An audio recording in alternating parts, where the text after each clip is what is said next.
오늘의 말씀은 나훔서 2장입니다. 나훔서 2장. 우리가 나훔서 2장에서도 마찬가지고 3장에서도 마찬가지고 우리는 계속해서 아수르의 멸망에 대한 조롱을 계속해서 볼 것입니다. 우리가 나훔서 자체가 니누의 멸망, 아수르의 수도인 니누의 멸망에 대한 이야기다. 그래서 이 멸망을 통해서 유다에게 위로를 준다 하는 것을 우리가 봤기 때문에 계속해서 2장과 또 우리가 내일 다룰 3장의 말씀에서는 끊임없이 이들에 대해서 하나님께서 어떻게 징계를 하시는가, 즉 이들이 어떻게 이제 파멸을 당하는가 하는 것을 우리는 보게 될 것입니다. 2장은 1절을 보면요. 이제 파괴하는 자가 너를 치러 올라왔다 이렇게 얘기를 합니다. 그래서 니느웨에 대한 공격이 시작되어진 것을 말씀을 하고 있습니다. 그 다음 2절을 보면은 심판의 이유를 나타내고 있습니다. 심판의 이유. 자, 한번 보시면 2절에 여호와께서 야곱의 영광을 회복하시되 이스라엘의 영광 같게 하시나니 이는 약탈자들이 약탈하였고 또 그들의 포도나무 가지를 없이 하였습니다. 이렇게 말씀하시는데 왜 심판을 받냐고 하냐면 하나님께서 유다를 회복하시겠다 하는 그런 계획을 하셨습니다. 그런데 그럼에도 불구하고 아수르가 유다를 공격했기 때문에 이들이 심판을 받는 것입니다. 3절부터 이제 5절의 내용은 공격하는 병사들과 또한 니느웨에서의 그의 공격당하는 이들이 이제 군사적 행동을 해야 되잖아요. 그래서 니느웨에서의 군사적 행동에 대해서 이야기가 나오고 있습니다. 그래서 실제적인 공격이 이루어지는 것과 거기에 대한 방어인데 사실 니느웨에 대한 멸망을 이야기하고 있기 때문에 이 방어는 별 의미가 없게 되는 것을 우리가 보게 될 것입니다. 그래서 6절부터 9절을 보면은 결국은 니느웨가 함락을 당하게 되고 약탈을 당한다 하는 내용들이 나와 있습니다. 그다음에 이제 10절부터 이제 12절의 말씀은 이 니느웨가 우리가 이제 2절에서 하나님께서 왜 이 니느웨를 심판하셔야 했냐 하는 이유를 이야기했잖아요. 하나님께서 유다를 회복하시기로 하셨음에도 불구하고 이들이 유다를 공격했기 때문에 하나님께서 니느웨를 멸망시키기로 하셨다 하는 말씀을 했는데 우리가 10절에서 12절을 보면 이 니느웨의 정복욕에 대한 거죠. 정복하고자 하는 그 욕구를 얘기하잖아요.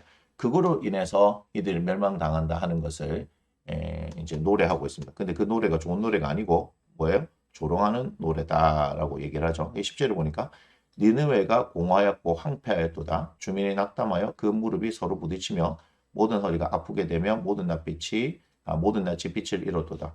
자, 그러면서 이렇게 얘기하죠. 이제 사자의 굴이 어디냐? 젊은 사자가 먹을 곳이 어디냐? 전에는 수사자 암사자가 그 새끼 사자 함께 거기서 다니는데 그것들을 두렵게 할 자가 없었으며 하면서 쭉 말씀을 하고 있잖아요. 그죠? 그렇게 됩니다.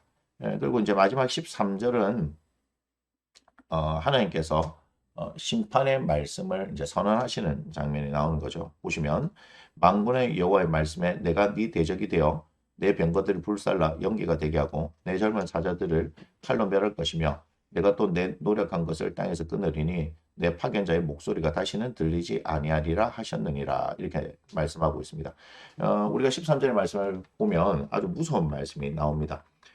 내가 네 대적이 되어 이렇게 얘기하죠. 그러니까 하나님께서 너의 원수가 되겠다라고 말씀하시는데 이 이야기가 나오면 사실 모든 것이 끝난 겁니다. 왜 그러냐면 하나님 앞에서 이 세상의 어떤 존재도 대적할 수 있는 그리고 거스릴 수 있는 그런 존재가 사실 없습니다. 그런데 하나님께서 사실 아수르를 우리가 이제 아시다시피 이스라엘을 징계하는 어떤 수단을 썼는데 문제가 뭐냐면 우리가 바벨론을 통해서 보지만 계속해서 이들이 자기들의 힘으로 인해서 자신들이 강대국이 된 줄 알고 또한 그 주변의 그 나라들을 정복하고 그들에게 무릎 꿇게 했다라고 자기는 생각할 수밖에 없겠죠. 하나님 모르기 때문에 사실 그래요.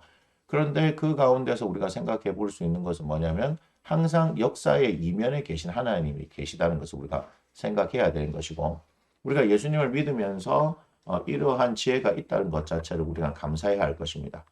지금도 세상에는 하나님을 알지 못하는 수많은 사람들이 있고 이렇게 얘기하죠. 하나님이 계시다면 아니 하나님 계시다는 표현 자체를 안 쓰죠. 하나님이 있다면 뭐 이렇게 해봐라 저렇게 해봐라 또는 자기들 기준과 가치를 가지고 만약에 하나님이 있다면 이 세상이 이렇게 되어졌겠느냐 뭐 가난한 사람이 있겠느냐 전쟁이 일어나겠느냐 뭐 이런 뭐 자기들의 어떤 논리를 이야기하지만 사실은 하나님이 계시기 때문에 그런 일들이 일어난 것입니다. 하나님의 그런 이 창조 세계 안에서 사실 이제 인간의 어떤 자유의지로 인해서 발생한 것이죠. 그런 가운데서 우리는 예수님을 믿으면서 하나님을 알기 때문에 그분의 대적자로 살아가는 것이 아니라 그분과 함께 동행하는 삶을 살아갈 수 있다는 것이 참으로 중요하고요. 오늘 하나님께서 뭘 말씀하셨냐면 하나님께서 당신의 백성들을 회복시키겠다라고 하는 그런 계획을 가지고 계셨으면 반드시 하나님께서 회복하십니다. 근데 그 가운데서 아수르가 하나님의 그 계획에 반하여서 유다를 약탈하는 장면을 통해서 하나님께서는 어떻게 하시냐면 이 아수르를 멸망시키죠. 결국 우리가 이 세상을 살아가면서 하나님을 믿으면서 우리가 살잖아요. 예수님을 믿으면서 사는데 그 가운데서 하나님께서 늘 언제나 우리를 인도하시고 보호하시겠다고 말씀하시는데 예수님을 믿지 않는 많은 사람들이 특별히 이제 우리가 예수를 믿는다는 그 이유만으로 이게 중요한 겁니다. 복음서에서도 예수님이 말씀하셨죠. 너희가 내 이름으로 미움을 받을 것이고 박해를 당할 것이다. 그 말씀 그대로 우리가 예수 믿음으로 인하여서 우리를 박해하는 어떤 사람들이 있다면 이것은 우리들의 얘기가 아니고 그들에 대한 저주가 아니라 하나님께서는 당신의 백성들, 당신의 자녀들을 보호하시기 위해서 그들에게 대한 어떠한 행동을 하실 거라는 거죠.